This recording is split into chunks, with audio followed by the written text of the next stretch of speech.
오늘은 제가 질문을 먼저 한 가지 해보도록 하겠습니다. 한국에는 신들이 얼마나 많이 있을까요? 네, 답은 알 수 없이 많다입니다. 제가 신들의 이름을 한번 읊어볼 테니까 들어보신 게 몇 개나 되는지 한번 이거 손가락으로 한번 세어보시기 바랍니다.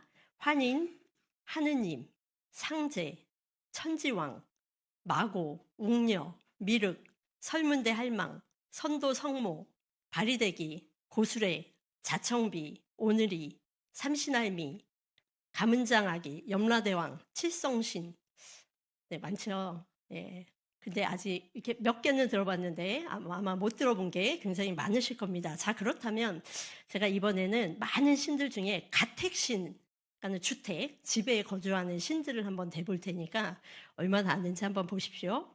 이사한 집에 실타래 둘은 북어를 매다는 성주신, 집을 지은 땅에 수호신인 터주신, 주방을 관리하는 조왕신, 대문을 다스리는 문전신, 장독대의 신인 청룡신, 집을 지켜주고 복을 내려주는 재석신, 집집마다 아이를 낳아주는 삼신할미, 물을 다스리는 우물신, 화장실을 다스리는 정락각시. 예, 더 할까요?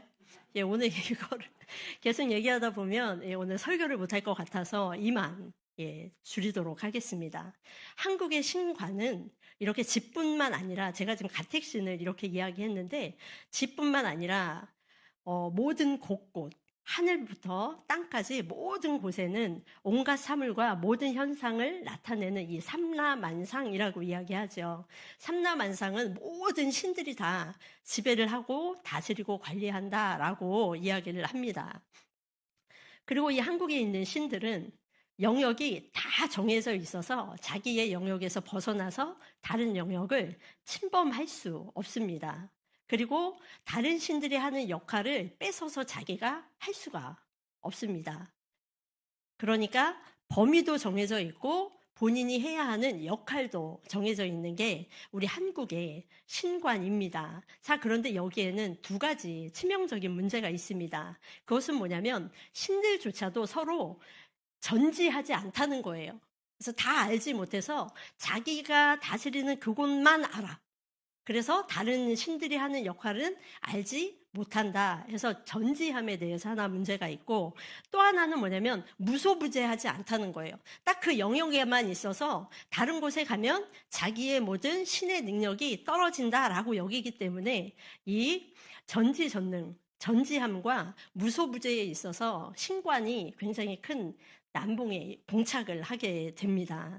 자, 그래서 한국에 있는 신관을 가진 사람들은, 신을 믿는 사람들은 신을 많이 믿을수록 좋다라고 생각을 합니다. 왜냐하면 영역에 국한되어 있고 하는 일이 국한되어 있기 때문에 장독신도 믿어야 되고, 터주신도 믿어야 되고 여러 가지 신들을 많이 믿어야 합니다. 그리고 신들 중에도 레벨이 있기 때문에 높은 위에 있는 신을 믿어야 더 좋은 신을 믿는다라고 생각하는 게 우리 한국의 신관입니다. 자, 그렇다면 오늘 본문이 쓰여진 다윗이 살고 있는 다윗 시대의 신관은 어땠을까요? 오늘 139편을 살펴보면서 당시의 신관은 어땠는지, 그리고 다윗이 바라보는 신관, 신에 대한 세계관은 어땠는지 그 차이를 보면서 그 차이 속에서 오늘 다윗이 말한 139편의 진가가 무엇인지 오늘 말씀을 통해서 우리가 한번 살펴보려고 합니다. 자, 결론을 좀 먼저 제가 말씀을 드리도록 하겠습니다.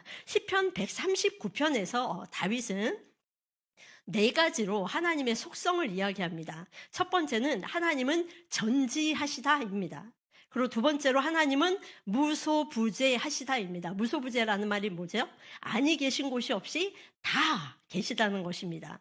그리고 이 하나님은 우리를 창조하신 하나님이시고, 창조하신 그 하나님은 온 세계를 단독으로 혼자 주권적으로 일하시는 하나님이다라는 것이 오늘 139편이 우리에게 보여주는 말씀입니다. 자, 그렇다면 근동 시대에는 어떠한 사고를 가지고 있었기에 다윗이 이러한 고백을 할 수밖에 없었는지, 그리고 다윗은 그러한 시대 속에서 어떻게 이러한 고백을 할 수 있었는지 오늘 말씀을 한번 우리가 살펴보도록 하겠습니다. 먼저 1절과 6절까지의 말씀을 우리가 살펴보려고 하는데, 1절과 6절까지의 말씀은 전지하심을 기본적으로 우리에게 말씀을 해주고 있습니다. 그리고 제가 좀 이따가 말씀을 우리가 한번 살펴볼 텐데, 1절부터 6절의 말씀을 살펴볼 때 우리가 굉장히 잘 보아야 하는 단어가 하나 있습니다.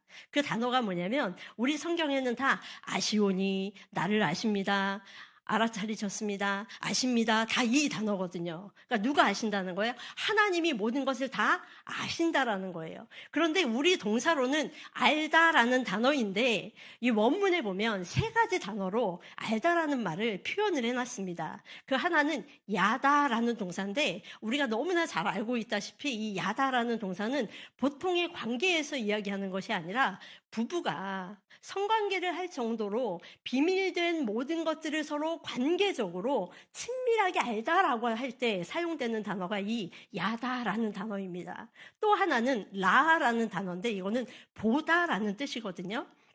보다라는 뜻을 이따가 성경 말씀이 어떻게 사용하는지 제가 좀 풀어서 읽어드리겠습니다. 그냥 눈으로 이렇게 그냥 앞에 있는 사람을 보다라는 개념이 아니라 그 사람의 앉고 일어서고 하고 모든 일들을 마치 내가 눈앞에 바로 두고서 세밀하게 관찰하듯이 그 사람을 보다라는 단어가 두 번째로 알다라는 단어로 쓰인 라라는 단어입니다. 그리고 마지막으로 싹한이라는 단어가 알다라는 단어로 번역이 됐는데, 이 말은 좀 더 깊이 들어가면 보호하다라는 의미를 가지고 있습니다.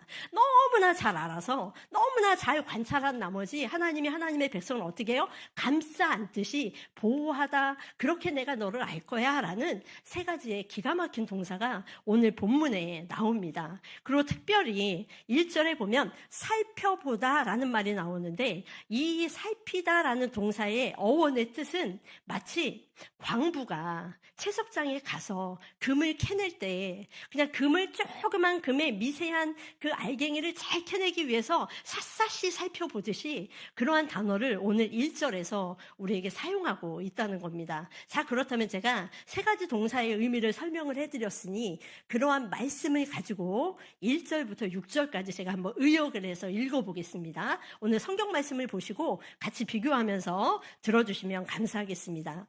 오 하나님이여, 주님이 나를 샅샅이 살펴보고 속속들이 나를 알아주셨습니다. 주님이 친히 내가 눕는 것과 일어나는 것을 마치 눈앞에서 보시듯이 나를 알고 계십니다. 내 생각을 멀리서부터 알아차리신 분이 바로 주님이십니다. 내가 다니는 것과 눈 뜬 것을 주님이 저울질해 보시고 내 모든 길을 속속들이 아시고 나를 보호해 주십니다. 내가 단 한마디 말도 내 입술에 올리지 않았는데도 불구하고 오 여호와여, 주님은 그 모든 것을 아십니다. 앞뒤로 나를 둘러싸셨습니다. 내 위에 주님의 손바닥을 두셨습니다. 오 주님, 너무나 놀랍습니다. 내가 알기에는 우리 주님은 너무 높이 계셔서 내가 거기에 다다를 수조차 없습니다. 이게 바로 다윗이 지금 1절부터 6절까지 전지하신 하나님을 찬양하면서 부르고 있는 시가 바로 1절부터 6절의 말씀입니다. 자, 그렇다면 이 다윗의 고백이 왜 놀라운 걸까요? 우리 성도님들은 하나님의 전지하심을 믿으시잖아요. 하나님의 무소부재하심을 믿으시잖아요. 우리를 창조하시고 우리를 주권적으로 우리의 삶을 인도하시는 분이 하나님이시다라는 거 우리는 너무나 잘 알잖아요. 하지만 다윗이 살고 있던 그때 당시에는 성경이 지금처럼 기록되지 않은 그러한 시대인 거예요.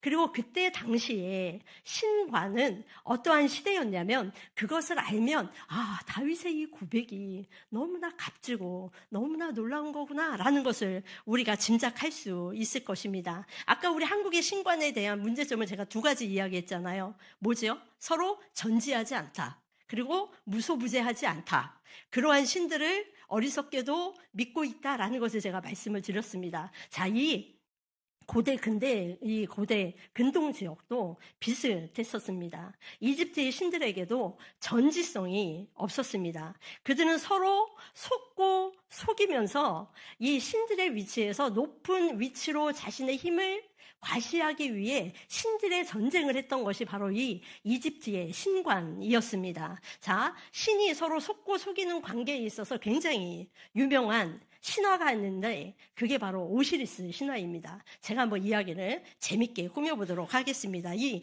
오시리스는 부활과 죽음의 신입니다. 이 오시리스가 부활과 죽음의 신이면서 동시에 왕으로 있을 때 너무너무 정직하고 너무 정의롭게 일을 잘하는 거예요. 그러자 그의 동생 세트가 있는데 이 세트는 혼돈과 폭풍의 신이었습니다.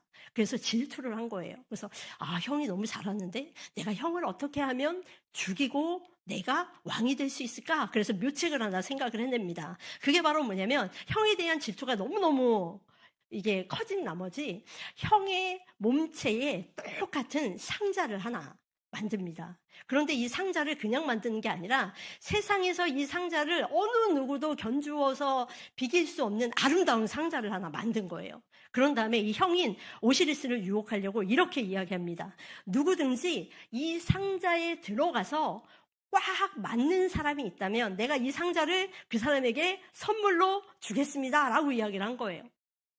자, 그런데 이 상자는 누구의 몸에 맞춰졌다고요? 오시리스의 몸에 맞춰졌다고요. 그러니까 세상에 있는 모든 사람들이 그 상자에 들어가도 맞질 않습니다. 그러니까 오시리스가 그곳에 딱 들어간 거예요. 근데 자기 몸에 딱 맞는 거예요.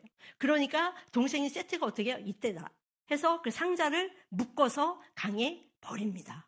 그래서 오시리스를 어떻게 하죠? 죽이고 많은 사건이 일어납니다. 그런데 너무너무 재밌게도 이 오시리스의 아내가 바로 마법과 치료의 신이었거든요. 내가 내 남편을 다시 구해서 마법을 부려서 치료를 해서 부활을 시켜야 되겠다 해서 부활의 신이 이 이시스였습니다. 그래서 이 이시스가 남편의 시신을 찾아냅니다. 그래서 부활을 시키죠. 근데 이것을 동생인 세트가 또 발견을 한 거예요. 안 되겠다. 이번에는 완전히 이 형을 토막살인을 내자. 그래서 형을 여러 조각으로 내서 이집트 전역에 그 시체를 다 뿌립니다. 그런데 이 오시리스의 아내는 무슨 신이라고요? 마법과 치료의 신이잖아요. 그래서 그 토막낸 시신을 다시 다 거두어 드립니다. 그래서 어떻게 해요? 또 부활을 시키는 거예요. 계속 이 사건이 진행이 되면서 결과적으로 세트가 또 형을 죽이니까 이번엔 어떻게 하냐면 이 오시리스가 자기의 아들인 호루스를 통해서, 이 호루스는 하늘과 왕권의 신이었거든요. 이 호루스를 통해서 복수를 하게 합니다. 그래서 이 아들이 어떻게 해요? 세트와 싸워서 왕권을 차지하고 호루스가 왕이 되는 그러한 사건을 우리가 여기서 보게 됩니다. 자, 여기서 제가 말하려고 하는 것은 뭐냐면 서로 속이고 속이는 관계이긴 하지만 서로가 서로에 대해서 이 신과 저 신에 대해서 알아요, 몰라요? 전지하지 않다는 겁니다. 그리고 복수를 하는 사람, 질투의 화신, 부활의 신, 이 사람들이 한 사람이 중복적으로 동시에 같은 곳에서 동시에 무소부재하게 모든 신권인 모든 영역을 행사할 수 없다는 것입니다. 자, 이러한 신관을 가지고 있는 세상에서 다윗이 뭐라고 이야기하냐면 이렇게 6절에 얘기합니다. 우리 6절을 다 같이 한번 읽어볼까요? 이 지식이 내게 너무 기이하니 높아서 내가 능히 미치지 못하나이다. 다시 말하면 이때 당시에 있었던 이집트의 모든 신관들은 같이 무소부재할 수 없고 전지하지 않지만 나의 일어섬과 나의 잠과 나의 다님과 나의 모든 생활과 나의 모든 것을 아시고 나를 지키시는 분은 누구라는 거예요? 하나님, 그분은 전지하셔서 절대적인 초월자이셔서 나의 삶을 인도하시고 보호하시고 주장하신다라는 고백을 1절부터 6절까지 한 것입니다. 자, 그렇다면 7절부터 12절의 말씀은 어떠한 말씀인가요? 다윗이 하나님의 무소부재성을 찬양한 것이 바로 7절부터 12절입니다. 제가 한번 읽어드릴게요. 내가 주의 영을 떠나 어디로 가며 주의 앞에서 어디로 피하리이까? 내가 하늘에 올라갈지라도 거기 계시며 스올에 내 자리를 펼지라도 거기 계시나이다. 내가 새벽 날개를 치며 바다 끝에 가서 거주할지라도 거기서도 주의 손이 나를 인도하시며 주의 오른손이 나를 붙드시리이다. 내가 혹시 말하기를 흑암이 반드시 나를 덮고 나를 두른 빛은 밤이 되리라 할지라도 주에게서는 흑암이 숨기지 못하며 밤이 낮과 같이 비추시니 주에게는 흑암이 빛이 같음이니이다. 라고 고백하는 것을 우리가 바라볼 수 있습니다. 다시 말하면 다윗은 지금 여호와 하나님 앞에서 내가 어디 가서 살 수 있고 어디 가서 내가 지낼 수 있냐는 거예요. 왜요? 어느 곳에 가도 누가 계시다는 거예요? 하나님이 계시다는 거예요. 근데 오늘 말씀에 보니까 내가 위로 올라가 어디에 갈지라도 하늘에 닿을지라도 내가 스올에 자리를 펼지라도 이것을 많은 학자들은 이 문학적 기법을 메리즘이라고 이야기하는데 그것은 뭐냐면 하늘에 있고 스올에 있으니까 그 중간에 있는 것은 하나님이 없다라는 뜻이 아니라 이 기법은 뭐냐면 하늘 끝부터 땅 스올에 있는 모든 영역, 그 가운데 있는 모든 영역에 누가 계시다는 거예요? 하나님이 계시다는 겁니다. 다시 말하면 모든 장소에 계신 무소부재하신 하나님, 그것을 다윗은 너무나 잘 알고 있었던 겁니다. 자, 그렇다면 고대의 신관들은 어땠을까요? 고대는요, 하늘을 다스리는 신이 있어요. 그리고 스올을 다스리는 주관하는 신이 있어요. 그런데 이 사람들은 아까 제가 말했잖아요. 같은 영역에 있을 수가 없이 하늘에 있는 신은 하늘에만 있어야 되고 땅에 있는 신은 땅에만 있어야 되고 스올에 있는 신은 스올에만 있어야 됩니다. 근데 만약에 하늘에 있는 신이 스올에 내려가면 우주의 법칙을 어겨서 스올에 갇힐 수 있다는 게 이집트의 신관이에요. 다시 말하면 뭐예요? 같은 신이 한 곳에 무소부재하게 같이 있을 수 없다라는 것을 이야기합니다. 이러한 신관이 팽팽한 그러한 다윗의 시대에 다윗이 뭐라고 해요? 하늘로 올라가더라도 여호와 하나님은 거기 계시고 스올에다 내가 자리를 펴더라도 여호와 하나님 당신은 그곳에 계십니다. 이 다윗의 고백이 얼마나 놀라운 신앙의 고백인지 우리는 짐작할 수 있게 됩니다. 여호와께서는 천상과 지하의 영역에 동시에 존재하실 뿐만 아니라 위아래 사이에 있는 모든 영역 가운데에서도 전지하시게 무소부재하시게 우리의 삶을 인도하신다라는 것이 바로 이 다윗의 고백입니다. 자, 그렇다면 다윗의 고백을 우리가 좀 더 살펴볼까요? 지금 하늘부터 스올이니까 수직적인 관계에 있어서 하나님의 무소부재하심에 대해서 이야기했어요. 근데 곧 나오는 말씀은 뭐냐면 하늘과 스올뿐만 아니라 동쪽과 서쪽에 대한 이야기도 같이 합니다. 내가 새벽 바람을 타고 날개짓을 해서 쭉 올라가서 해가 저무는 서쪽에 가서 머문다 할지라도 그곳에 누가 계시다는 거예요? 하나님 그분이 계시다라고 이야기를 하는 겁니다. 자, 독특하게 이 고대 근동 사람들은 동쪽과 서쪽에도 다스리는 신이 있는데 재밌는 사실은 여기에는 다스리는 신이 2명씩 존재하는 거예요. 자, 동쪽에는 보니까 해가 떠오르잖아요. 떠오르니까 어떤 신이 있을 것 같아요? 창조의 신, 생명의 신이 동쪽에 같이 있다는 거예요. 그런데 서쪽은 해가 지는 곳이니까 여기에는 죽음의 신, 그리고 장래의 신이 여기에 있다는 거예요. 하지만 이 두 신은 어떻게 해요? 동과 서쪽을 서로 왕래하거나 서로 힘을 나눌 수 없다는 겁니다. 그런데 오늘 다윗은 뭐라 그래요? 하늘과 수올의 수직 관계에 있어서의 모든 장소뿐만 아니라 동에서 서가 먼 모든 곳의 장소까지 수평적인 관계까지 무소부재하시고 전능하게 계신 분은 누구다? 하나님, 그분이시다. 하나님의 초월적인 능력과 초월적인 위엄은 어떠한 신도 따라올 수 없다라는 것이 바로 오늘의 말씀입니다. 자, 그렇다면 이 낮과 밤의 관계에 있어서도 하나님의 무소부재성에 대해서 이야기하는데, 다윗이 오늘 말씀해 보니까 뭐라고 이야기하냐면, 어둠이 와락 나에게 달려들어서 나를 비추던 빛이 밤처럼 되어라 해도 당신 앞에서는 어둠도 어둠이 아니며 밤도 대낮처럼 밝다고 고백합니다. 다시 말하면 이스라엘 백성들이 마지막 흑암의 재앙이 기억이 나시죠? 대낮에 하나님께서 어떻게 하죠? 이스라엘 백성들을 출애굽할 때 그 대낮을 뭐로 바꾼 사건이 흑암. 빛이 하나도 없는 그 사건으로 바꾼 것은 하나님 그분밖에 하실 수 없다는 겁니다. 자, 고대 근동의 개념에 의하면 낮을 다스리는 신은 낮에만 존재하고 밤을 다스리는 신은 밤에만 존재를 해야 합니다. 그래서 이 사람들의 신과는 뭐냐면, 낮을 다스리던 신은 저녁이 되면 뭘 해야 돼요? 잠을 자야 된다는 겁니다. 왜요? 다음날 낮에 또 일을 해야 하니까. 아니면 이 밤이 늦게 오게 하기 위해서 밤의 신과 싸움을 한다는 겁니다. 그러면 더 밤이 늦게 온다는 거예요. 근데 싸움을 하면 누가 이겨요? 밤이 늦게 오지 않으니까 낮의 신이 진다는 겁니다.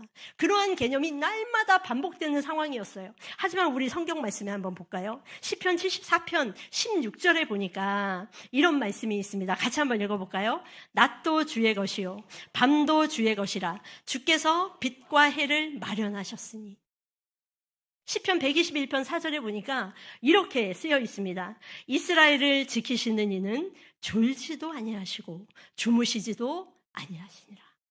우리 하나님 그분은 졸지도 아니하시고 주무시지도 아니하시고 낮도 밤이 되게 하시고 밤도 낮이 되게 하시는 무소부재하시고 전지하시고 전능하신 창조의 하나님이신 것을 우리에게 다윗은 지금 목 놓아서 고백을 하고 있는 것입니다. 자, 그렇다면 이번에는 하나님의 또 다른 속성을 노래하는 우리 다윗 기자의 고백을 한번 살펴보기 원합니다. 시편 139편 13절부터 16절입니다. 우리 같이 한번 읽어볼까요? 주께서 내 내장을 지으시며 나의 모태에서 나를 만드셨나이다. 내가 주께 감사하오분 나를 지으심이 심히 기묘하심이라. 주께서 하시는 일이 기이함을 내 영혼이 잘 아나이다. 내가 은밀한 데서 지음을 받고 땅의 깊은 곳에서 기이하게 지음을 받은 때에 나의 형체가 주의 앞에 숨겨지지 못하였나이다. 내 형질이 이루어지기 전에 주의 눈이 보셨으며 나를 위하여 정한 날이 하루도 되기 전에 주의 책에 다 기록되었나이다. 아멘. 나의 창조를 누가 이끄셨다는 거예요? 하나님이 이끄셨다는 거예요. 고대 근동의 사람들을 보면 탄생 전에 여러 명의 신들이 탄생에 개입을 한다고 이야기합니다. 먼저 창조의 신인 아문이 착상을 딱 전문으로 하는 착상까지만 하는 거예요. 그러면 토기장이 신인 크눔이 형체를 만들려고 토기장이처럼 이렇게 만든다는 겁니다. 그러면 다산의 여신인 하토르가 생기를 거기다 주입을 시킵니다. 그러면 그 다음에 여러 명의 신들이 달려들어서 해산의 영역을 도와서 아이 한 명을 출생하게 한다는 것이 이 이집트의 신화입니다. 우리나라는 이 모든 거를 누가 하죠? 삼신할미가 하죠. 하지만 구약 성경은 하나님께서 우리를 지으시고 태어나게 하는 모든 일을 홀로 담당하신다라고 이야기를 합니다. 그런데 오늘 말씀에 더 우리에게 깊은 말씀은 시편 139편 16절에 보니까 이렇게 쓰여 있습니다. 내 형질이 이루어지기 전에, 내가 태어나기 전에, 만들어지기 전에, 태 속에서 뭔가가 만들어나기 전에 주의 눈이 보셨으며 나를 위하여 정한 날이 하루도 되기 전에 주의 책에 다 기록이 되었나이다. 내가 만들어지기도 전에 태초에 이미 하나님께서 나를 작정하시고 예정하셔서 이 땅 가운데 나게 하시고 이 땅 가운데에서 내가 목숨이 다하는 그 날까지 이 땅에서 살아가는 모든 것들을 세상에 있는 여러 신들이 나를 도우는 것이 아니라 누가? 하나님께서 나를 인도하시고 보호하시고 모든 주권이 하나님의 압도적인 인도하심으로, 경륜하심으로 우리를 만드셨다라고 이야기를 합니다. 여호와 하나님은 인간을 창조만 하신 후에 방치해두는 그런 분이 아닙니다. 창조 후에도 우리를 다른 신에게 맡기는 그러한 분이 아닙니다. 여호와 하나님은 우리를 지으시고 그 유일하신 하나님이 우리를 다스리시고 통치하시고 하나님의 자녀로 이 땅 가운데 살도록 우리를 이끄신다는 것입니다. 자, 이제 다윗의 고백을 한번 정리를 해보겠습니다. 구약 성경의 총체적 증언에 따르면 다윗은 단 한 번도 여호와를 떠나서 다른 신들에게 절하거나 그들을 섬기지 않았다라고 이야기를 합니다. 다윗은 오직 여호와만 바라보며 그분께 의지했지요. 그래서 비록 그의 삶이 실수 덩어리였고 그의 삶이 쫓기는 삶이었고 사울왕을 피해서 도망 다녔고 다른 나라에 가서 미친 사람처럼 취급을 받고 살고 왕이 되었지만 아들의 반역을 피해서 도망 다니고 또한 자기의 호위무사인 자기의 부하를 피해 다녔을 망정 이 다윗의 삶은 어떠했어요? 날마다 하나님의 주권과 하나님의 전지하심과 하나님의 무소부재하심과 하나님의 창조하심과 하나님의 주권을 날마다 바라보며 살았다는 겁니다. 이렇게 하나님의 전지하심, 하나님의 무소부재하심, 하나님의 통치하심, 하나님의 다스리심 이 모든 주권이 이제는 우리 가운데 어떻게 역사하실까요? 그 귀한 말씀을 마태복음 28장 18절에서는 이렇게 이야기합니다. 예수께서 나와 말씀하여 이르시되 예수님이 이제 예수님께서 부활하시고 승천하실 때 마지막 제자들이 있을 때 산에서 이렇게 이야기합니다. 하늘과 땅의 모든 권세를 누구에게 주셨다고요? 내게 주셨으니. 여기서 말하는 내게는 우리가 아닙니다.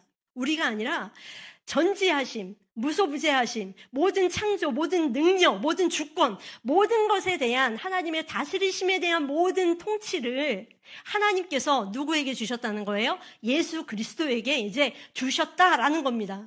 다스림의 주권, 전지, 전능, 우리가 생각하는 하나님의 모든 속성, 우리가 생각하지 못하는 하나님의 모든 비공의적인 모든 속성을 하나님께서 누구에게 일임하신 거예요? 예수 그리스도에게 일임하십니다. 그리고는 마지막 20절에 보니까 뭐라고 이야기하냐면 내가 너희에게 분부한 모든 것을 가르쳐 지키게 하라. 볼지어다 내가 세상 끝날까지 누구와? 너희와 항상 함께 하리라.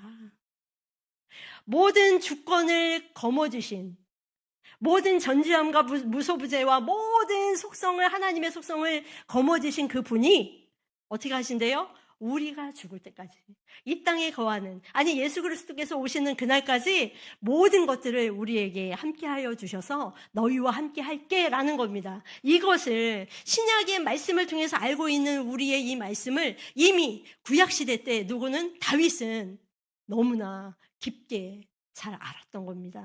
그러면서 오늘 말씀에 결론에 어떠한 말씀이 있냐면 24절에 보니까 24절 말씀만 우리 성경을 보시면서 같이 한번 읽어볼까요? 24절 같이 읽겠습니다. 내게 무슨 악한 행위가 있나 보시고 나를 영원한 길로 인도하소서라고 이야기합니다. 여기서 말하는 악한 행위는 뭐냐면 한글 성경에 새 한글 성경의 번역이 굉장히 잘 되어 있어서 제가 읽어드리면 이것입니다. 우상의 길이 내게 있는지 없는지 보시고 영원한 길로 나를 이끌어 주십시오 라고 이야기하는 것입니다. 자, 사랑하는 성도 여러분, 말씀을 정리하려고 합니다.